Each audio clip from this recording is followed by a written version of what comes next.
Glórias a Deus. Quantos estão felizes porque hoje é dia de Páscoa, amém? Glórias a Deus, que Deus tem nos chamado e nos chamou para que essa verdade seja proclamada em todo o tempo. Nós vivemos a Páscoa em todo o tempo. Nós vivemos aquilo que o Senhor fez em todo o tempo. Nós vivemos essa verdade em todo o tempo. E Deus quer que nós venhamos alcançar essa maturidade de viver essa verdade de uma maneira expressiva, de uma maneira que nós realmente expressamos a graça que nós falamos, que nós pregamos, que nós cantamos. E isso tem a ver com a rendição, tem a ver com o entendimento, tem a ver com o nosso coração aberto para isso. O tema da mensagem de hoje é a alegria do amanhecer. Amém?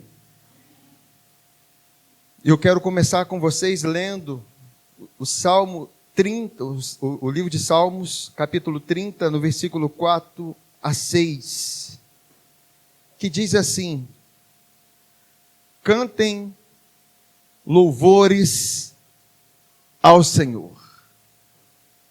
Vocês que são os seus fiéis, louvem o seu santo nome. Como é bom cada canção aqui exaltando o nome do Senhor, declarando como o nome dele é maior, está acima de todo nome. Por quê? Por que nós cantamos isso? Porque a sua ira dura apenas um instante, mas o seu favor dura a vida toda. Vocês já pararam para pensar nisso? A sua ira dura apenas um instante. Isso vai ser importante para nós entendermos o contexto desse versículo. E ele continua falando assim: mas o seu favor dura a vida toda. E aí é para trazer um entendimento. O choro, ele pode persistir, ou pode durar uma noite, mas de manhã irrompe a alegria, mas a alegria vem pela manhã. Quando me senti seguro, disse: jamais serei abalado. Amém? O que esse contexto tem a ver com a Páscoa? Tudo a ver. Essa palavra, essa mensagem, esses versículos têm tudo a ver com a revelação do Evangelho. Porque o Evangelho, ele não está só exposto no livro de Mateus, Marcos, Lucas e João. Não está exposto apenas quando Paulo fala da redenção que há no seu sangue. Ele está exposto nas entrelinhas da antiga aliança. Sabe como sombra, quando a gente vê uma sombra, isso, a nova aliança, a verdade da velha aliança é uma sombra daquilo que é o novo. E Deus deixou assim para que nós venhamos ser revelados pelo Espírito, para que nós venhamos ser iluminados pelo Espírito, para que nós venhamos encontrar como filhos diligentes, assim como nessa época que todos celebram, o mundo todo celebra a Páscoa, e começou no século XIX, se eu não me engano, em que surgiu a ideia do ovo, traduzindo como nova vida, coelho, fertilidade, tudo isso, que tem a ver, mas não aponta para a realidade. Nós queremos a realidade, amém? E a ideia do ovo começou com os pais escondendo dos filhos os ovos, e os filhos encontrarem os ovos, virava aquela ansiedade para descobrir onde estão os ovos escondidos. E quando se revelavam os ovos, se achavam os ovos, surgia aquele momento de alegria. Queridos, algo está escondido na palavra. E a nós, os filhos, foi confiado encontrarmos pelo seu Espírito, nós achamos a revelação da sua glória, nós achamos a Jesus, nós encontramos a Ele nas Escrituras. E cada vez que nós encontramos Jesus nas Escrituras, a glória do Senhor brilha em nossas faces e nós somos verdadeiramente transformados. Nós sabemos que quando comemos ovos de chocolate, isso não transforma. Pelo contrário, vão surgir algumas espinhas, algumas coisas, enfim. Que Deus nos livre disso, amém. Mas eu quero apontar aqui para a revelação da palavra de Deus. Para a revelação daquilo que está oculto aos olhos naturais. Mas os filhos têm olhos espirituais. Fala assim, eu sou filho de Deus. Eu tenho olhos espirituais. E isso é muito importante nós entendermos. Porque o contexto, você vê que o choro dura uma noite, mas a alegria vem pela manhã. Sabe, isso não é literal. Muitos estão chorando à noite, acordando pela manhã, continuam chorando, continuam em pranto. Como Isaías 61 diz, os que estão em Sião já deveriam estar na manhã, mas permanecem na noite, permanecem em pranto. Mas a palavra de Deus diz que aos que estão de luto, estão de pranto, Deus deu o quê? Uma coroa em vez de cinza. Ele deu alegria em vez de pranto. Vestes de louvor ao invés de espírito angustiado. A fim de que se chamem carvalhos de justiça, árvores de justiça. E é o que nós somos, queridos. É o que nós somos.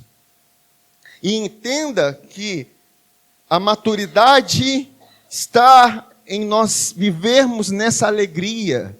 E essa alegria não tem a ver com circunstâncias. No livro de Filipenses, o apóstolo Paulo ele fala, alegrai-vos no Senhor. Outra vez vos digo, ele fala, alegrai-vos no Senhor. Nele encontramos alegria constante para nossas vidas. E aqui nesse contexto ele fala que a ira dura apenas um instante. É lógico que ele está apontando para a lei. A lei aponta para a ira. É lógico que também que vai chegar um tempo, que vai chegar o dia da ira, o dia da vingança. O dia em que as taças, os selos, as trombetas serão tocadas, desatadas, e a ira de Deus virá sobre toda a humanidade que não recebeu a Jesus, que não reconheceu Ele como seu Salvador, que não recebeu pela graça. Amém? Mas eu quero falar aqui que o contexto da noite está ligado a esse tempo da ira. Esse tempo em que nós estamos debaixo dessa ira. Mas nós deveríamos estar vivendo para sempre na alegria. Porque a nossa manhã nunca vai cessar. Nós vivemos as realidades da Nova Jerusalém, em que o sol deixará de existir, porque a glória do Senhor é que será a nossa luz. E a Bíblia diz que não se ponha o sol sobre a vossa ira. Quer dizer, não se ponha o sol. Quer dizer, você está no dia. Você está no tempo da graça. Por mais que nós fiquemos irados, por que nós vamos ficar guardando rancor, ira, amargura no coração, sendo que nós estamos no tempo em que aquele que recebeu a ira no nosso lugar, aquele que recebeu a noite, a condenação, tudo no nosso lugar, a noite. Então a nossa noite tem que ser tempo de lembrar da noite de Jesus. A nossa noite é lembrando, por que eu vou carregar a ira? Porque se a noite de Jesus foi Ele carregando aquilo que era meu. Amém, irmãos? E essa é uma verdade que nós precisamos nos estabelecer. Porque a alegria nós sabemos que aponta para a ressurreição. Aponta para aquela manhã de domingo. Aponta para aquele tempo em que Jesus ressuscitou, onde o poder de Deus agiu, onde a glória de Deus se manifestou, onde tudo se fez novo. Agora, queridos, nós fomos chamados para vivermos essas verdades, e para nós vivermos isso completamente, nós precisamos entender esses 3 dias. A sexta, o sábado e o domingo. Ninguém chega da sexta para o domingo. Tem que passar pelo sábado. As verdades do Evangelho, aquilo que Jesus consumou, precisa viver todas essas etapas, sexta, sábado e domingo. Porque nós temos essas 3 revelações, esses 3 dias que apontam para aquilo que foi feito. Vamos falar agora da sexta-feira. O dia daquela sexta-feira de Jesus, que começou logo pela madrugada, no Getsemane, suando gotas de sangue, passando por todas aquelas angústias em que ele fala: Senhor, se for possível, passa de mim esse cálice. Que cálice?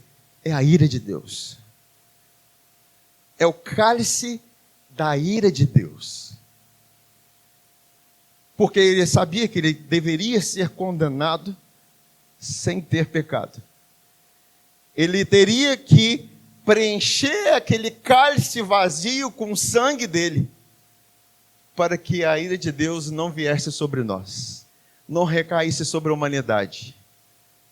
Porque o cálice vazio é o símbolo da ira de Deus, mas o sangue precisava ser derramado para que aquele cálice não estivesse mais vazio, estivesse cheio.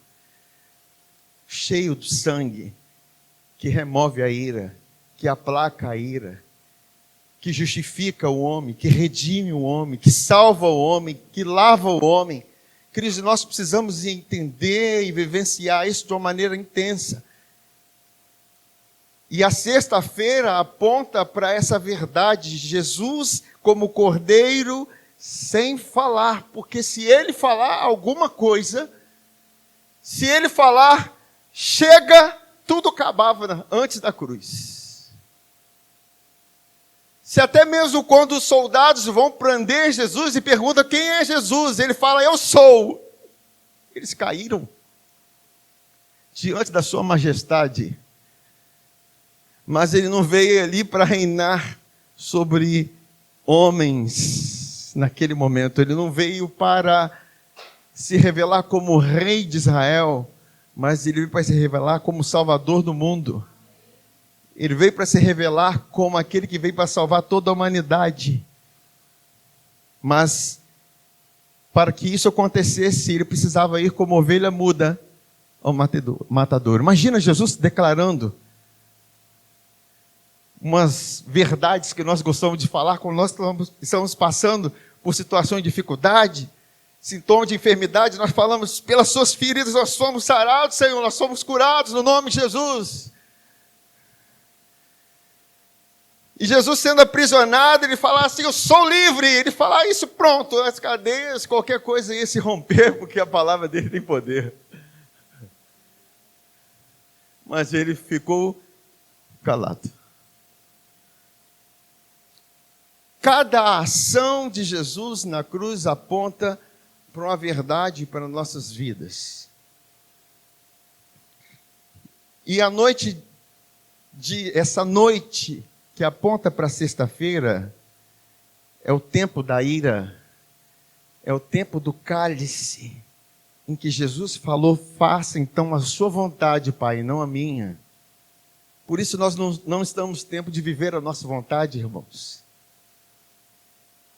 Nós não estamos no tempo de viver a nossa vontade, sendo que o nosso Salvador abriu mão da sua vontade para nos salvar. Agora nós queremos reconhecer a vontade daquele que nos salvou.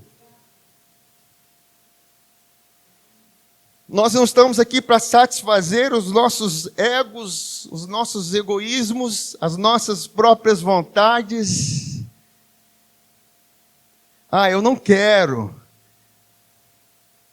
E daí? A gente tem que perguntar, Deus quer? É o que Deus quer? Não tem a ver com o nosso querer. Agora, não tem a ver com o nosso querer. Então Jesus, ele vai para essa noite de sexta-feira que aponta para esse tempo da ira de Deus, em que o castigo estava sobre ele, a condenação estava sobre ele, os açoites estavam sobre ele. Queridos, e nós não estamos isentos de passar por situações difíceis, de perseguições, por causa do Evangelho. O próprio Jesus disse, quando vocês passarem por perseguições por amor ao meu nome, se vocês tenham grande alegria, porque grande é o vosso galardão. E olhar para Jesus é saber como passar pelas situações difíceis, olhando para Ele, sabendo que o choro, ele dura uma noite. Para Jesus durou uma noite. Porque vem depois o sábado. Amém. Mas essa sexta, ela marca esse tempo. Para Jesus foi a condenação dele. Para nós foi o fim da nossa condenação.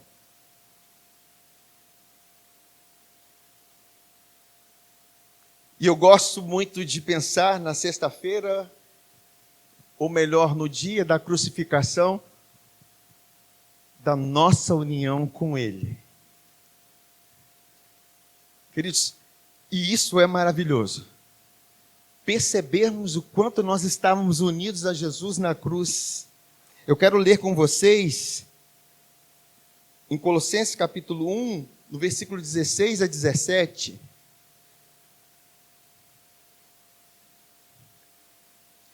E precisamos entender tudo que estava em Jesus naquele dia.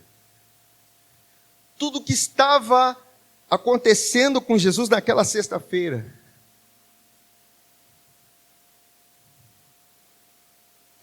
Olha o que diz aqui.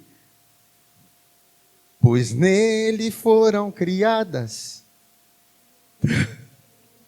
Continue, Aline. Agora você tem que continuar. Sejam tronos, soberanias. É uma música, é um louvor, irmão. Pois nele foram criadas todas as coisas, nos céus e sobre a terra, as visíveis e as invisíveis. Sejam tronos, sejam soberanias, quer principados, quer potestades, tudo foi criado por meio dele para ele. Ele é antes de todas as coisas, nele tudo subsiste. Você sabe o que significa essa palavra subsistir? Vem do grego sunistal, que significa estabelecer, colocar no mesmo lugar, juntar, unir. Tudo estava unido a Jesus. Céus, terra, principados, potestades, tudo que foi criado, visível e invisível, estava unido a Jesus na criação. Na criação, tudo estava unido a Jesus. Porque o texto fala da criação. Agora, entenda que Adão, o primeiro homem da espécie, Adão não significa apenas um homem natural. Significa aquele que formou uma linhagem, que deu início a uma natureza nova. Naquela época, era uma natureza criada. Era uma natureza formada, à imagem e semelhança de Deus.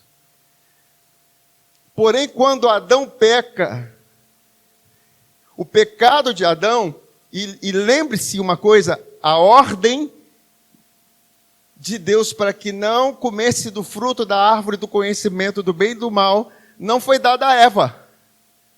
Foi dada a Adão. Quando Eva comeu, tudo permaneceu vivo. Mas quando Adão comeu, tudo morreu. Tudo se desconectou daquele em que tudo se subsiste. Houve uma separação da natureza e do homem, de toda a criação, com aquele que tem poder de fazer com que tudo permaneça vivo. A morte aconteceu nesse momento, quando o homem se desconecta de Deus. A natureza se desconectou de Deus. Vocês entendem, irmãos? Então, quando Adão comeu, e esse tempo de Páscoa, as pessoas pensam muito em comida, é bacalhau, chocolate. E é muito para desviar aquilo que aconteceu, na verdade, no mundo espiritual. Porque foi através de uma comida que tudo se desfez, queridos. Ele comeu do fruto da árvore do conhecimento do bem e do mal. Agora pense no poder que tem um Adão, uma espécie que Deus plantou, e quando a atitude daquele Adão faz com que tudo se desconectasse de Deus. Então, precisava haver o quê? A reconciliação, a redenção. Aí nós vamos ler, continuando aqui, no Colossenses 1, 18 a 20, que está falando o quê? Ele é a cabeça do corpo da igreja.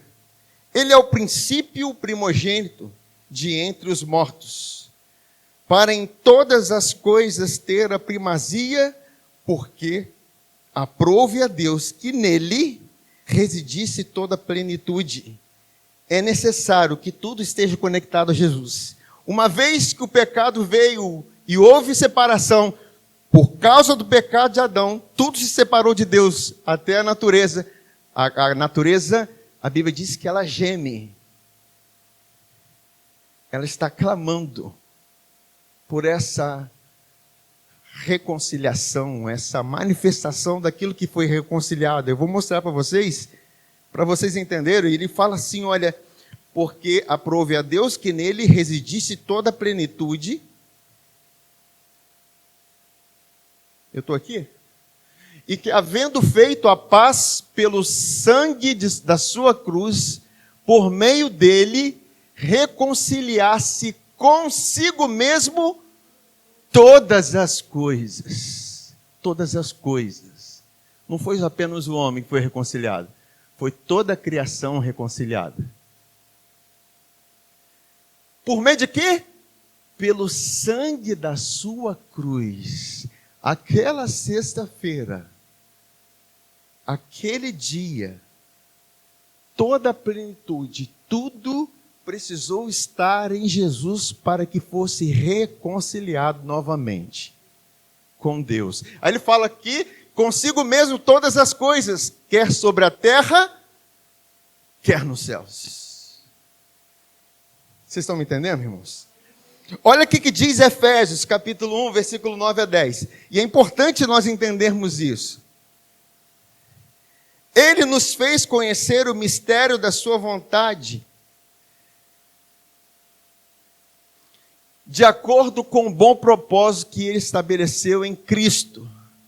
Isto é, de fazer convergir em Cristo todas as coisas nos céus e na terra, na administração da plenitude dos tempos. Atente-se para a palavra convergir. A palavra convergir significa, eu não vou nem dizer no grego aqui o que é. Anakephalaiomai. Eita glória, aleluia, falei em línguas aqui. Significa resumir, colocar todas as coisas juntas outra vez, sobre um princípio unificador, sobre uma pessoa. Entenda, toda a natureza, toda a criação estava em Jesus. Todo homem estava em Jesus quando ele estava na cruz. Às vezes a gente não percebe a dimensão, a grandiosidade dessa obra da cruz. E isso é maravilhoso. Sim ou não, irmão? Sim ou não, irmãos? Então, a sexta-feira marca a nossa união com Jesus. Ele somente morreu naquela sexta-feira porque nós estávamos unidos a Ele. Tudo aquilo que estava morto estava sobre Ele. Nós que estávamos mortos dos nossos delitos e pecados, estávamos nele. Ele morreu carregando a nossa natureza, carregando o nosso velho homem. Então, a morte de Jesus pôs fim ao velho homem. Agora, eu não estou falando agora de universalismo. O que é universalismo? É dizer que todos estão salvos. A salvação é pela graça, e a graça é para todos. Mas é somente mediante a fé que nós acessamos a verdade celestial, a salvação. Amém? É necessário que o homem ouça, para que ele creia. A quem enviarei? Amém? A palavra de Deus diz: como invocarão o nome do Senhor se não crerem? Como crerão se não ouvirem? Como ouvirão se não há quem pregue? Como pregarão se não forem enviados? Aí ele fala assim: conformosos são os pés daqueles que anunciam as boas novas, dos que anunciam a paz. Então, a sexta-feira, ela marca o fim de tudo aquilo que é velho. O velho mundo, o velho homem, a velha criação, tudo estava sendo encerrado naquela sexta-feira. O choro do luto, da morte, estava sendo encerrado naquele dia. Porém, vem o sábado, porque da sexta não vai para o domingo. Amém? E o sábado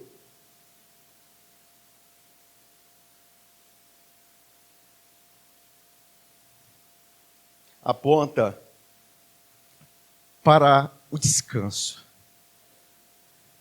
Para aqueles que descansam naquilo que foi feito.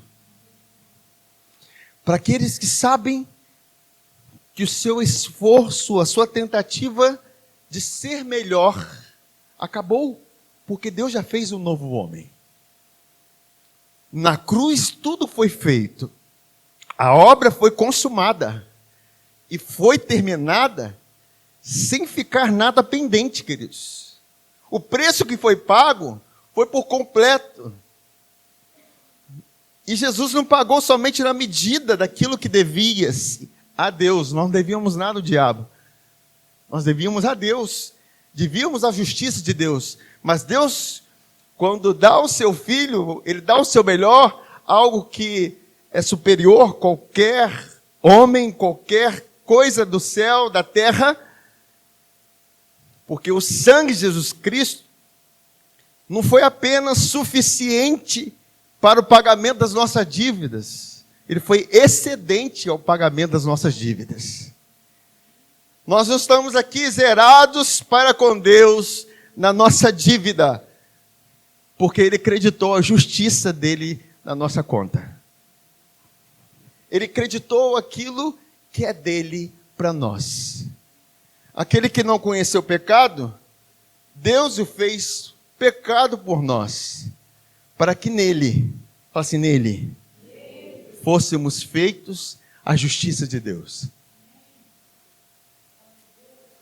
Às vezes eu estou conversando com as pessoas, e para saber o quanto elas entendem sobre esse assunto, eu pergunto para elas: vocês são justas? Vocês acreditam que são justas na mesma medida que o apóstolo Paulo? Vocês acham que você pode dizer, eu sou justo igual o apóstolo Paulo? Ou igual ao Pedro?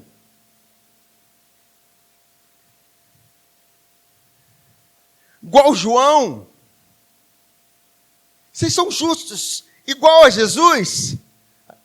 E dependendo da resposta das pessoas, elas mostram e revelam que elas não entendem nada dessa justiça, que é um presente. Jesus não estava na sexta-feira porque ele merecia. Ele estava porque ele quis.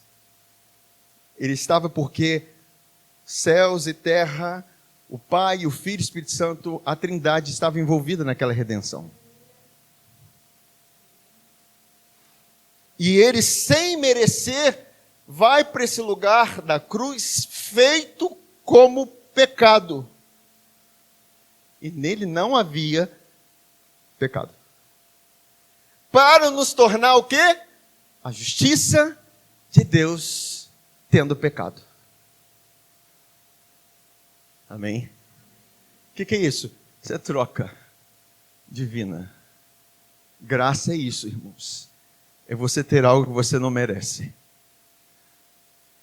É você receber algo que você não merece. Então, quando você diz, eu não acredito que eu sou justo igual a Paulo, é porque você está desmerecendo a justiça que Deus te deu. Ou você não entendeu nada sobre isso. Porque a justiça que Deus te deu é a mesma justiça de seu filho. Você é tão justo como Jesus é. Porque não tem a ver com você, tem a ver com Ele.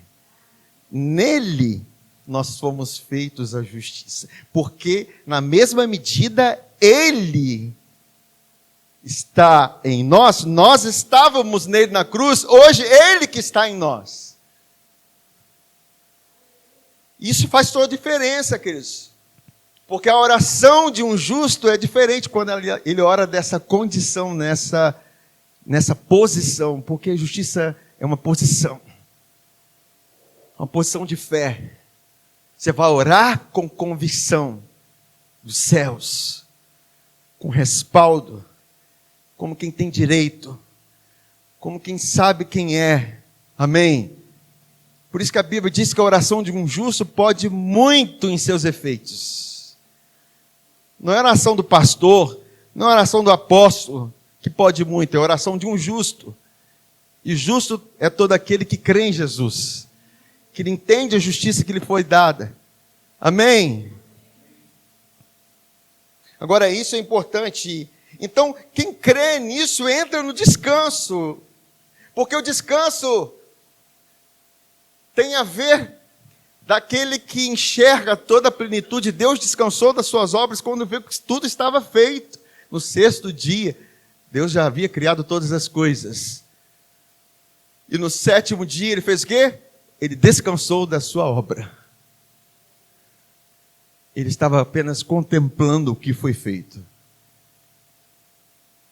É como olhar para a sexta-feira e pensar, que trabalho perfeito, penoso e perfeito.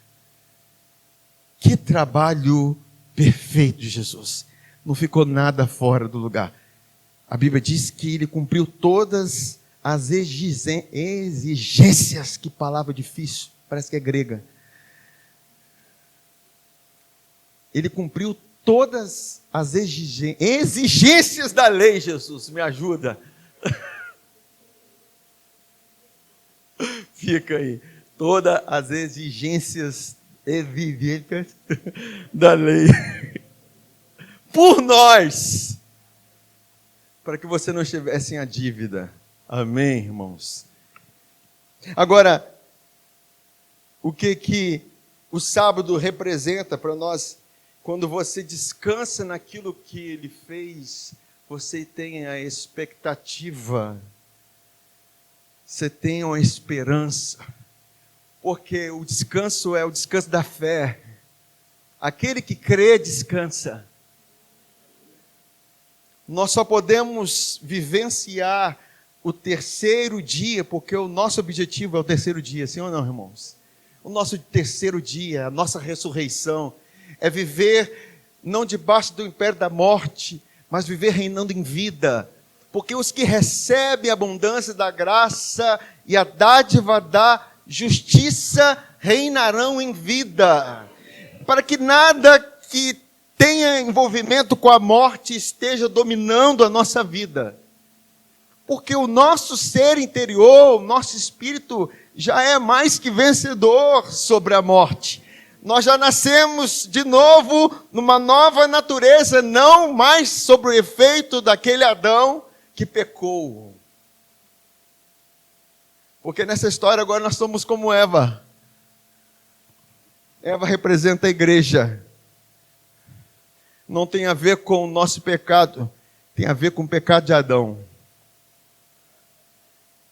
Mas o nosso Adão agora é Jesus. O nosso Adão é aquele que não tem pecado. Nosso Adão é aquele que obedeceu até a morte e morte de cruz. Amém, queridos? Vocês me entendem? Porque o mundo não caiu por causa do pecado de Eva, caiu por causa do pecado de Adão. Mas da mesma forma, o mundo foi reerguido. A criação foi reerguida por causa da obediência de Jesus. Aleluia! Quando você crê nisso, você abriu a porta para que o poder da ressurreição entre e opere na sua vida.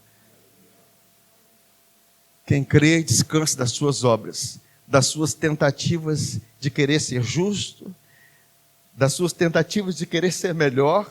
E não estou dizendo que isso é errado, porque o seu melhor já está preparado. O seu melhor é quem você é em Cristo hoje. E você precisa agora descobrir e olhar para Jesus e contemplar a sua face todos os dias. É contemplar a sua sexta-feira todo dia, descansar naquilo que fez e ter essa expectativa gloriosa.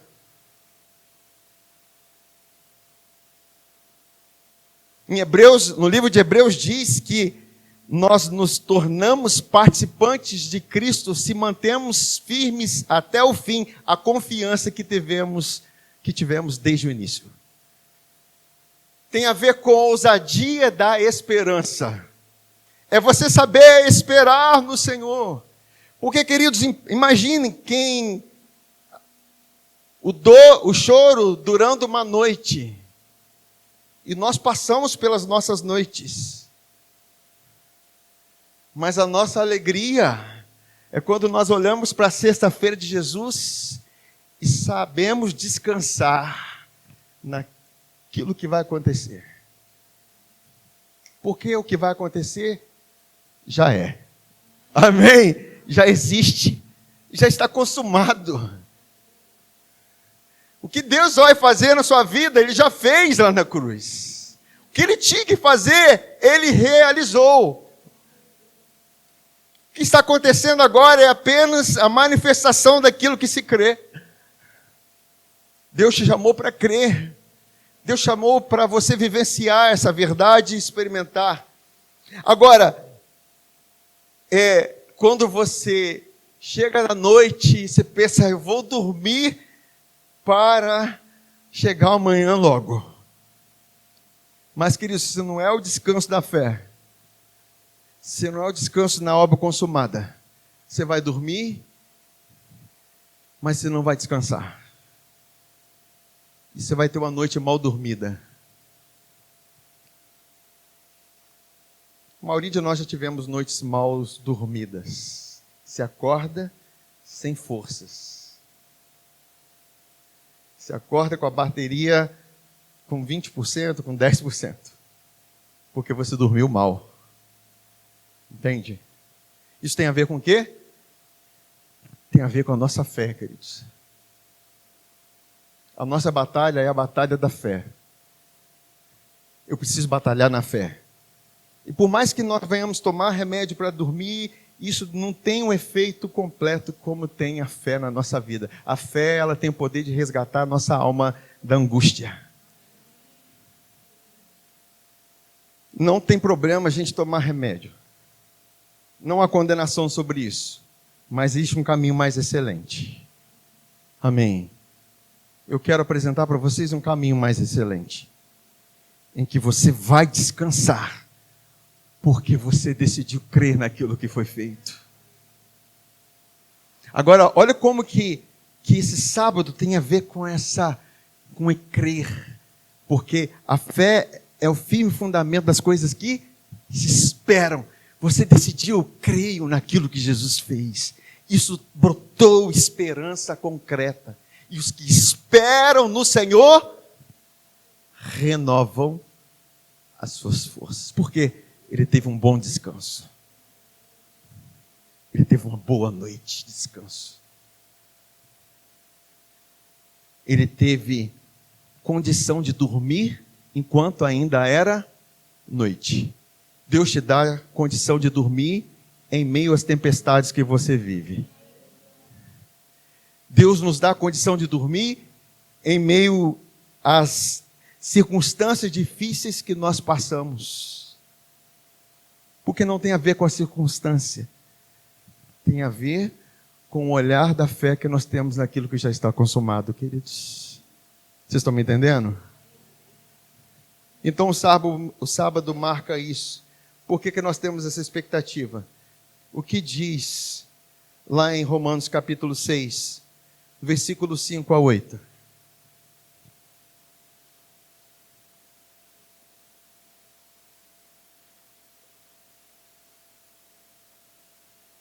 Porque se fomos unidos, quantos foram unidos com Ele? Que dia aconteceu isso? Na sexta-feira. Na cruz.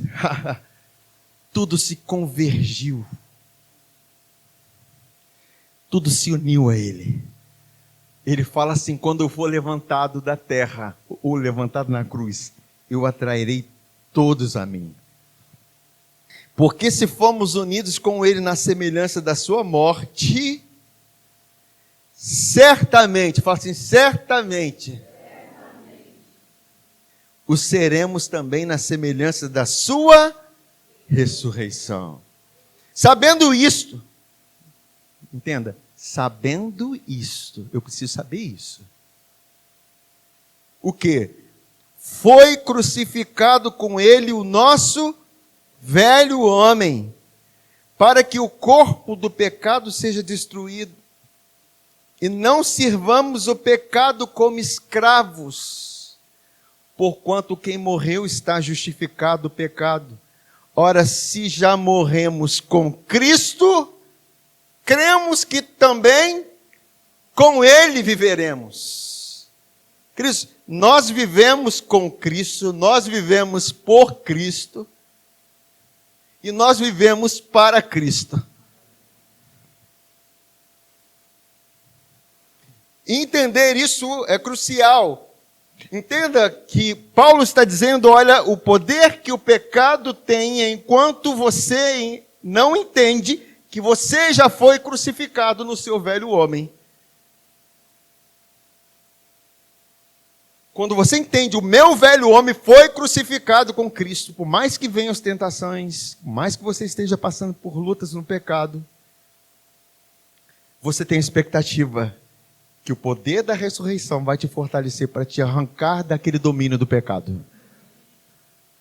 Porque nós não estamos debaixo da lei, mas da graça. O pecado não terá domínio sobre nossas vidas. O que diz Hebreus capítulo 4? Versículo 3. Nós, porém, que cremos, entramos no descanso, conforme Deus tem dito. Assim jurei na minha ira. Não entrarão no meu descanso, embora certamente, fala assim, certamente,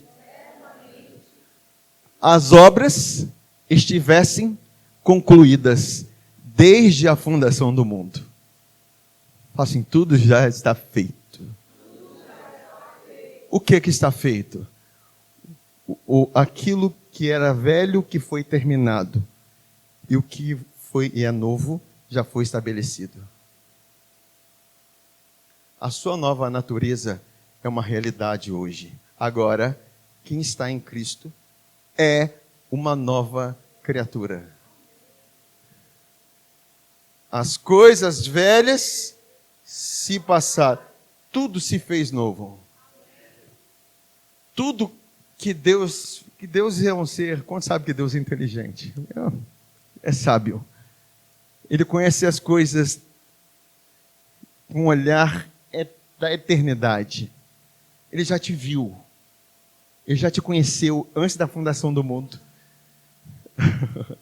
Você não é um ser que, estou te conhecendo agora. Não, ele já te conhecia. Ele já te viu. Ainda substância informe, ele já te conhecia. Isso é a maravilha de Deus. E ele já tinha expectativas que você o conhecesse. Ele já tinha expectativa que você se unisse a ele quando você cresce. Porque unido a ele, você já foi na cruz.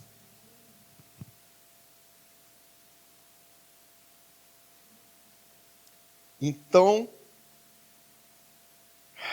descansamos. O Senhor me vê justo agora. O pecado não tem domínio sobre minha vida. Eu não vivo mais na força do meu braço. Eu entrei no descanso porque a obra foi consumada. Eu tenho a esperança no Senhor e essa esperança fortalece a minha vida. Porque os que esperam no Senhor renovam as suas forças. Ele dorme em meio às tempestades. Porque sabe que no tempo difícil, no tempo da dificuldade, já foi preparado para ele todas as coisas. Ele sabe que já está feito, ele não entra em ansiedade, ele não fica atribulado. Mas como o salmista falou, e eu li lá com vocês, ele se sentiu seguro, e o que trouxe segurança para esse salmista, olhando a perspectiva da graça, é olhar para aquilo que foi feito na cruz. A obra foi consumada, isso é o fundamento seguro. Aí eu posso declarar, jamais serei abalado. Isso é uma maravilha. Agora eu posso adentrar no domingo, porque eu descansei naquilo que foi feito. E agora eu não vivo mais motivado na força da minha carne, na minha força de vontade. Eu vivo agora pela força do Espírito, pelo poder do Espírito, pelo poder da ressurreição. Porque uma vez que eu fui unido a Jesus na semelhança da sua morte, eu vivo com ele pelo mesmo poder que o ressuscitou dentre os mortos. Quantos já ouviram falar que o limite é a morte? Eu nem sei se existe isso.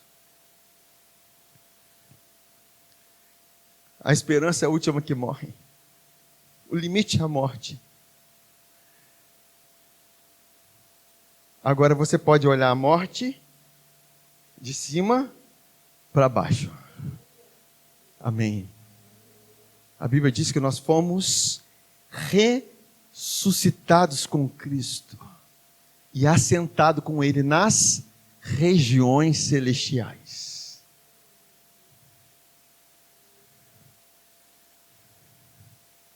E as pessoas vão perguntar, quando você morrer, você vai para o céu? Não, eu já estou lá. Quantos já estão lá? Nós já estamos, queridos. Nós precisamos enxergar a nossa vida, o nosso viver do alto. Pensai nas coisas do alto. Vocês que foram ressuscitados com Cristo, pensai nas coisas do alto. Buscai as coisas do alto e não nas que são da terra. Pensai nas coisas do alto, onde Cristo vive assentado. Porque assentado é uma posição de governo. Quando você se assenta com Cristo, você descansa com Ele naquilo que já foi feito e consumado. Não há motivos mais para nós ficarmos preocupados com coisa alguma ou sermos abalados com qualquer circunstância, porque o choro dura uma noite. Mas nós decidimos na noite deitarmos e dormirmos, repousarmos em segurança, porque só o Senhor nos faz repousar em segurança. Amém, queridos? Entendam essa verdade para a vida de vocês. Então, o domingo ele marca a manifestação do invisível no visível. Na verdade, tudo já estava feito. A Bíblia diz que, lá em Apocalipse, que João viu novo céu e nova terra. Se ele viu, é porque já existe. Você sabe por que ele viu? Porque já existe.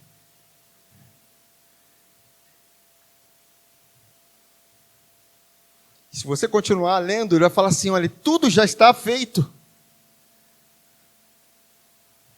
Tudo já está feito. O novo de Deus já está preparado, já está feito. Agora, Deus nos chama para que nós venhamos ver também como João viu. Deus nos chama para isso. Romanos capítulo 6, versículo 4 diz o que eu sempre falo esse versículo que eu amo.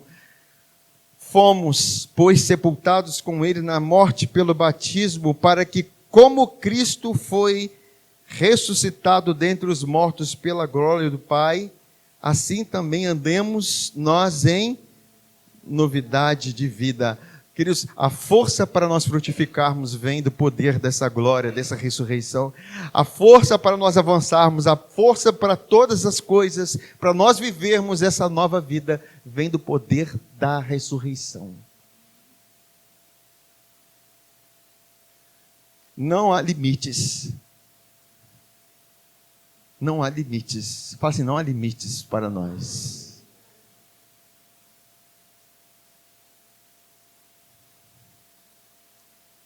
E eu já estou indo para o final dessa mensagem, porque a sexta, ela revela o quê? A obra consumada. O sábado revela o quê? O descanso da fé. E o domingo, a manifestação da vida. A vida de Jesus. Agora, olha que interessante e que importante nós entendermos isso. Eu vou mostrar para vocês o primeiro anoitecer dos discípulos. Após a ressurreição, ao encontrar Jesus. Amém? No Evangelho de João, no capítulo 20, versículo 19.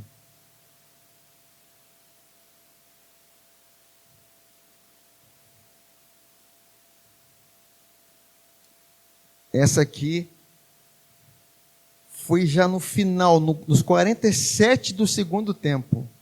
Eu meditando na palavra, eu falei... Eu olhei para isso aqui e falei... É isso. O que diz aqui? Ao cair da tarde daquele dia. Eu falei, gente, cair da tarde é entrar na noite, sim ou não? Quando começou a noite, o anoitecer dos discípulos, eles estavam o quê? Trancados às portas da casa onde estavam os discípulos, com medo dos judeus. Eles estavam aflitos, eles estavam angustiados, eles estavam com incertezas no coração. Agora, olha só o que acontece. Veio Jesus e pôs-se no meio deles.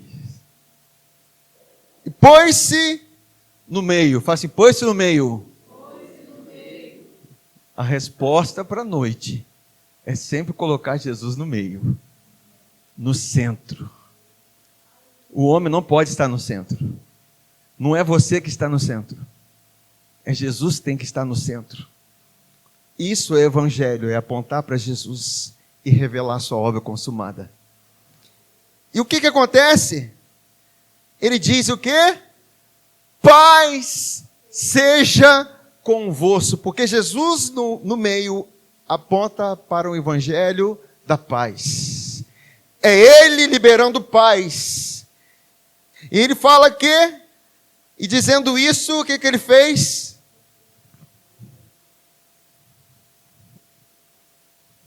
Está vendo? O pagamento? A obra consumada? Você está vendo aquilo que eu fiz? A minha sexta-feira. O choro de vocês pode durar uma noite, mas agora vai chegar a alegria agora nessa noite. Vai chegar a alegria para vocês nesse tempo de noite que vocês estão vivendo aqui. E o que aconteceu? Ele mostrou as mãos e o lado que foram perfurados. E queridos, isso me encanta. Quantos sabem que no arrebatamento o nosso corpo vai ser transformado segundo o corpo de Jesus Cristo, glorioso? Amém? Quantos sabem que vão ressuscitar sem ruga? Quantos sabem que vão ressuscitar sem mancha? Quantos sabem que vão ressuscitar sem deficiência? Quantos sabem que vão ressuscitar com todos os cabelos em dias? Quantos sabem que vão ressuscitar com tudo bom, tudo no lugar?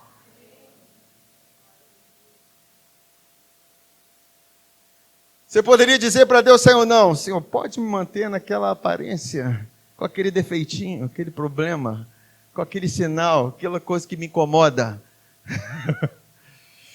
Mas Jesus, ele decidiu ressuscitar com algo para sempre na vida dele, com furos nas mãos e do lado. É uma marca, queridos, que ele carrega para sempre no seu corpo. Eu fico imaginando,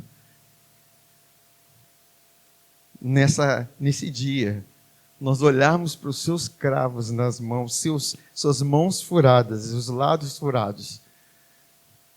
Eu imagino que ele vai te mostrar. Pode olhar aqui. Você creu, lembra? Agora você pode ver, de fato, naquilo que você creu. Bem-aventurados que não viram, mas creram. E aí ele chega e mostra os cravos, eles mostram o furo onde aconteceu aquilo. E para sempre, queridos, aquilo não vai ser tapado, não vai ser colocado curativo, não vai ser colocado nada, não vai ser feito nenhuma maquiagem, não vai ser feito nenhum, não vai passar por uma cirurgia, não vai passar por nada de estética.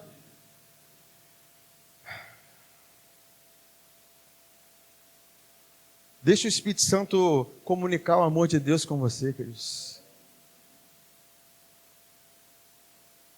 Que o Espírito Santo venha trazer a revelação desse amor para a sua vida. E o que aconteceu quando Jesus mostra o recibo do pagamento da obra consumada? Eles o quê? Alegraram-se. Portanto, os discípulos, ao verem o Senhor, disse-lhe, pois, Jesus outra vez, Pai seja convosco. Assim como o Pai me enviou, eu também vos envio. E havendo dito isso, soprou sobre eles e disse-lhes, recebei o Espírito Santo. Vamos colocar de pé, queridos? Aleluia! Quantos estão mais apaixonados por Jesus hoje? Quantos estão amando mais? Ixi, meu Deus. Quantos estão amando mais, irmãos? Meu Deus. Esse amor é digno, esse homem é digno de todo o nosso amor. Ele é digno de toda a nossa vida, de todo o nosso ser. Ele é digno de tudo que somos, queridos. Sabe, isso é a Páscoa. Não há mais motivos para permanecermos no choro no anoitecer. Não há motivos para permanecermos em pranto, porque Deus nos deu alegria em vez de pranto, vestes de louvor ao invés de espírito angustiado. Coloque a mão no seu coração. Será que você pode falar o que está no seu coração agora para Jesus? Você pode liberar alguma palavra de agradecimento a Ele? Como os discípulos, você não viu os cravos ou a mão furada, você não viu nada, mas pela fé você viu, você creu, queridos. Ele fica mais feliz com aqueles que creem, naquilo que foi feito. Pai, obrigado, Senhor, pela tua obra consumada, pela sua obra perfeita. Nós te louvamos, Pai, porque aquilo que o Senhor fez de uma vez por todas. A obra de Jesus foi completa, foi terminada, foi suficiente para que nós possamos descansar naquilo que foi feito. Obrigado, Pai, porque o mesmo poder que ressuscitou Jesus dentre os mortos, o mesmo Espírito habita em nós agora, vivificando o nosso ser, trazendo expectativa, trazendo esperança, trazendo convicção, trazendo descanso, trazendo manifestação de vida, e nada do que é da morte vai permanecer em nossas vidas, nenhuma corrente da morte vai permanecer, e nós te louvamos por causa disso, Senhor. Nós te louvamos, Pai, e nós te adoramos no nome de Jesus.